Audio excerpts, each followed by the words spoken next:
చంద్రబాబు నాయుడు ఇచ్చిన హామీలు ఏంటి, ఏ విధంగా మోసం చేస్తున్నారన్న దానికి వివరణాత్మకంగా ఇది వీడియో అనమాట. ఇది విశ్లేషణ అనమాట. సూపర్ 6 నుంచి అవుట్ అయ్యారని ప్రతిపక్షాలు ఆరోపిస్తున్నారు. ఏపీలోని 3 బడ్జెట్లను నిరుద్యోగ భృతి, ఆడబిడ్డ నిధి, 50 ఏళ్ళకే పింఛన్ను, రైతులు, పొదుపు మహిళలకు 0 వడ్డీలకి ఇవ్వడం, ఇలాంటివన్నీ మంగళం పాడేశారని చెప్తున్నారు అనమాట. ఇప్పుడు 2026-27 బడ్జెట్ స్వరూపం ఎలా ఉందంటే, రెవెన్యూ రాబడి 2,34,140 కోట్లని, ప్రజారుణం 98,065 కోట్లని, మొత్తం రాబడి 3,32,205 కోట్లని చెప్తారనమాట.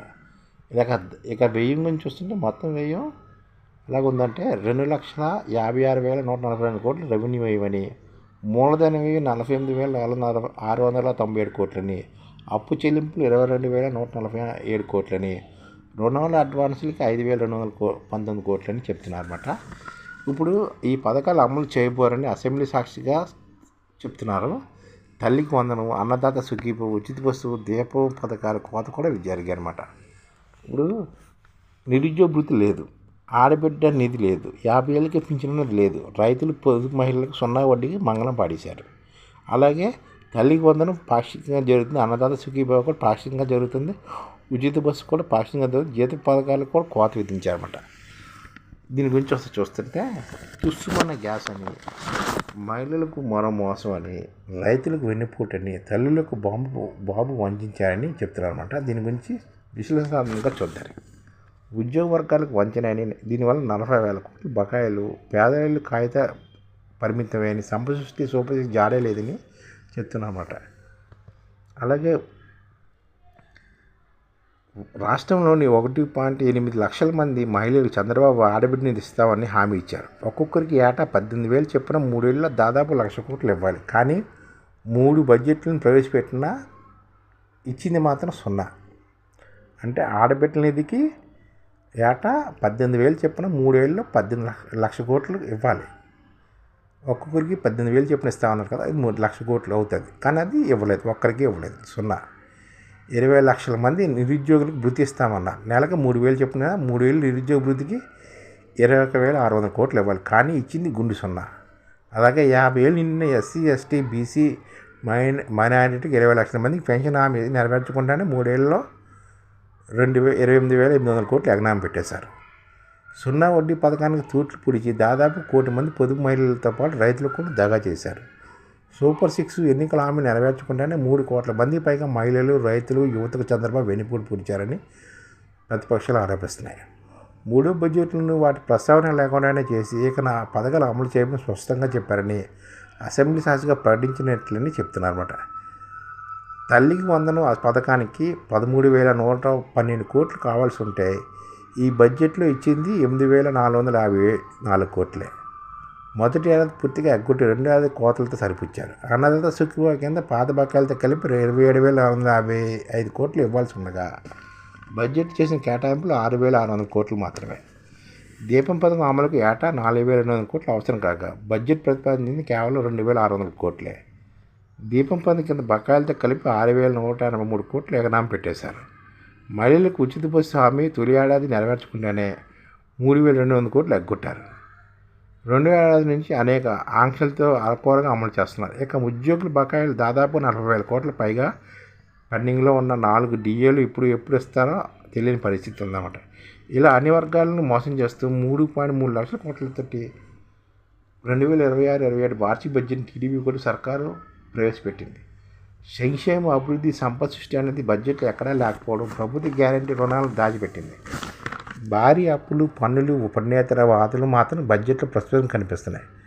10 సూత్రాల సూక్తులు మినహా కార్యాచరణ బడ్జెట్ ఏం లేదని చెప్తున్నమాట. పేదలపై కక్ష కట్టారని, పేదల నిర్మాణంపై చంద్రబాబు సర్కారు కక్ష కట్టినట్లు వ్యవహరిస్తుందని, కాగితాలకే కేటాయింపులు మినహా ఖర్చులు చేయటం లేదని, గత 2 బడ్జెట్లో కేటాయింపులు వాస్తవం తీరే దీనికి నిదర్శనమని చెప్పుకుని వస్తున్నారు అన్నమాట. 2024-25 పేదల నిర్మాణానికి 4,012 కోట్లు కేటాయించగా 1,611 కోట్లు మాత్రమే వెచ్చించారు. 2025-26లో 6,315 కోట్లు కేటాయించగా సవరణ అంచనాల వ్యయం కేవలం 2,017 కోట్లే. ఈసారి 6,357 కోట్లు కేటాయించినట్లు చూపిస్తున్నాయి. ఈ ప్రభుత్వం చేసే వ్యయం చాలా తక్కువ ఉంటుందని ప్రతిపక్షాలు ఆరోపిస్తున్నారు అన్నమాట. అదనంగా 27,820 కోట్ల పన్ను భారం పడ్డది అనమాట. ఒకవైపు ప్రైవేటుకు సంపద సృష్టిస్తూ వేగంగా అడుగులు వేస్తున్న చంద్రబాబు సర్కారు ఒకవైపు ప్రైవేటుకు సంపద సృష్టిస్తూ వేగంగా అడుగులు వేస్తున్న చంద్రబాబు సర్కారు మరోవైపు పన్ను ఆదాయాల ద్వారా రాష్ట్ర ప్రజలకు పెనుభారం మోపుతున్నారు. పన్నుల ఆదాయం అదనంగా 27,820 కోట్లు వస్తుంది అంచనా వేయడమే దీనికి నిదర్శనం. అంటే పన్నుల రూపంలో ప్రజలపై భారీగా వడ్డించనున్నట్లు స్పష్టమవుతుంది. స్టాంపులు, రిజిస్ట్రేషన్లు, ఎక్స్చేంజ్ ద్వారా ప్రజల భారం మోపుతున్నారు అన్నమాట. పన్నుల రూపంలో ఆదాయాలను సమకూర్చాలని ప్రతిపాదించిన సూపర్ 6 హామీలు మాత్రం పూర్తి స్థాయిలో కేటాయింపులు చేయట్లేదు.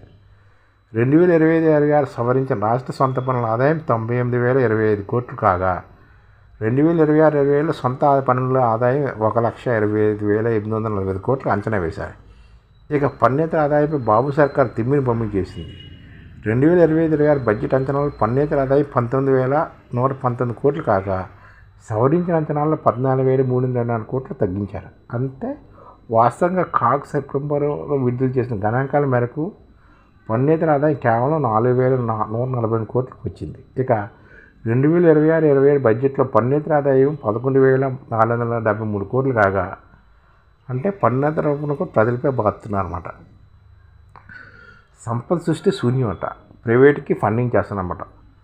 సంపద సృష్టించి సంక్షేమ అభివృద్ధి బాటలో నడిపిస్తాను ఎన్నికల ముందు అమ్మబలికిన చంద్రబాబు నాయుడు ప్రభుత్వ రంగంలో పోర్టులు, వైద్య కళాశాల నిర్మాణాన్ని గాలికి వదిలేశారు. పీపీపీ విధానంలో భారీ ప్రాజెక్టులు చేపట్టేందుకు బడా సంస్థలకు వైబిలిటీ గ్యాప్ ఫండ్ కింద బడ్జెట్లో ఏకంగా 1,800 కోట్లు కేటాయించేశారు.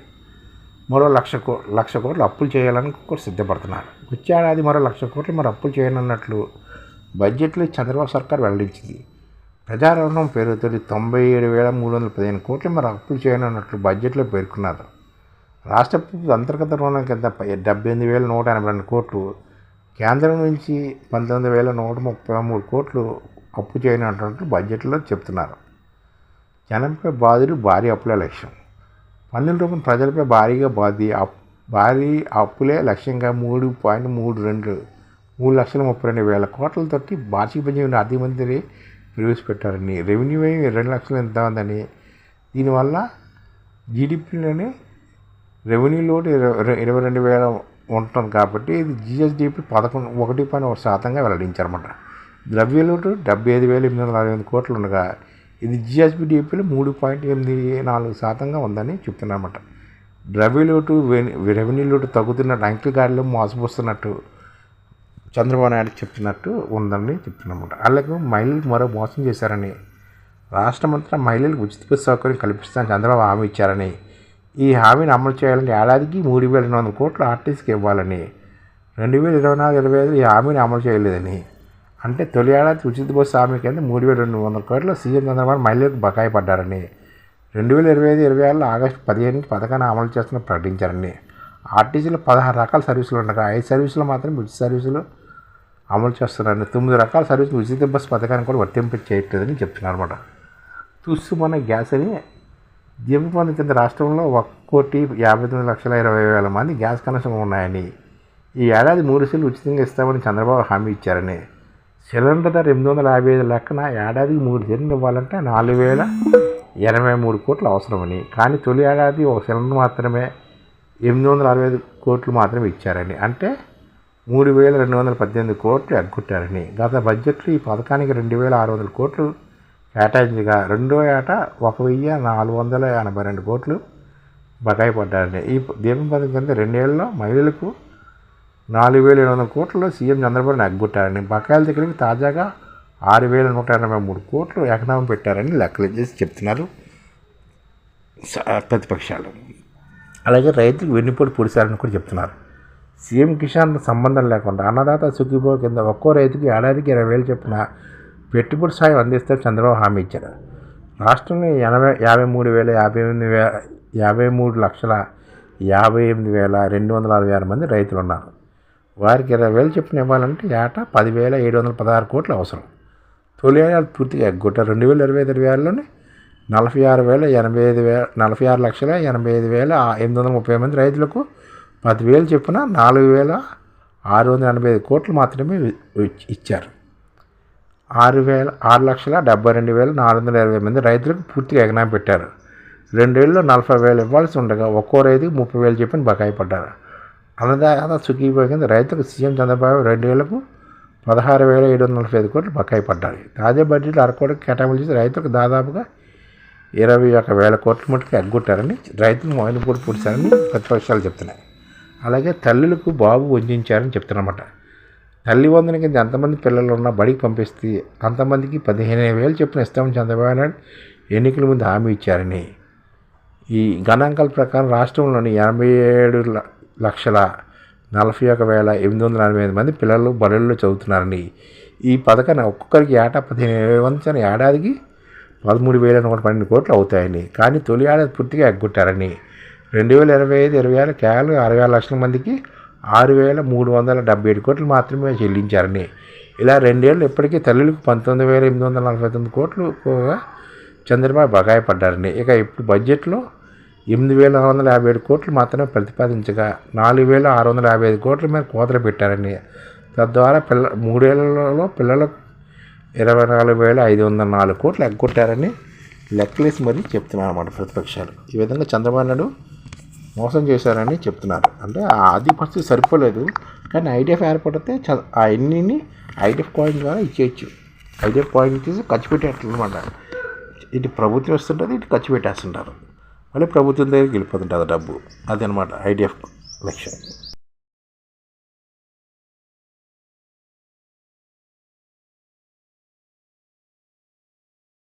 ఈ ఛానల్ ముఖ్య ఉద్దేశం ఏంటంటే, మన తెలుగు రాష్ట్రాల్లో 1 కోటి మందికి సంఘటిత రంగాల్లో ఏ విధంగా ఉద్యోగాలు ఇవ్వవచ్చు, కనీస నెల జీతం 30,000 వరకు ఏ విధంగా ఇవ్వవచ్చు, ఈ విధంగా ఏ విధంగా చేస్తే ఉద్యోగాలు సృష్టించబడతాయో వివరిస్తూ ఈ ఛానల్ వీడియోలు వస్తాయి.